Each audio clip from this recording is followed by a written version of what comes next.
সিহঁতে পেট্ৰলিং যোৱা সময়ত সিহঁতে ৰাতি নিশা মানে এতিয়া গুলী শব্দ শুনা পাইছে। চ' সেই গুলী শব্দটো সিহঁতে ফ'ল' কৰি গৈ আছিলে। তাৰপিছত সেইটো সময়তে সিহঁতে বাকী কিছুমান মানুহ কিবা আৱাজটো শুনা পালে সিহঁতে আৱাজ শুনি সিহঁতে ফ'ল' কৰিলে। সেইটো সময়তে কি হ'লে এই মানে দুষ্কৃতিবিলাক এজনে দেখা পালে আমাৰ ষ্টাফকেইটাক। তাৰপিছত সিহঁতে চিঞৰ বাখৰ কৰিলে। চিঞৰ বাখৰ কৰাৰ পিছত শুনি পলাই গুচি গ'ল তাৰ পৰা। তাৰপিছত আমাৰ ষ্টাফবিলাক গৈ কিনে দেখা পালে সিহঁতে 6টা আৰ্মছ হেলমেট গান সিহঁতে কৈ কিনে পলাই যায়। আৰু লগতে আপোনাৰ এমিউনিশ্যনো পোৱা হৈছে।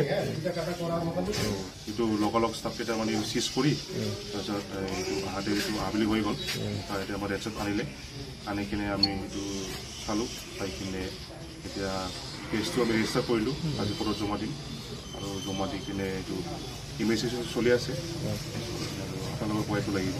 এই বন্দুকখিনি গম পোৱা নাই, এতিয়া আপোনাৰ ইনভেষ্টিগেশ্যন চলি আছে। এইটো ইনভেষ্টিগেশ্যন হোৱাৰ পিছতে চোৰাং চিকাৰী হ'ব পাৰে। চোৰাং চিকাৰী হ'ব পাৰে।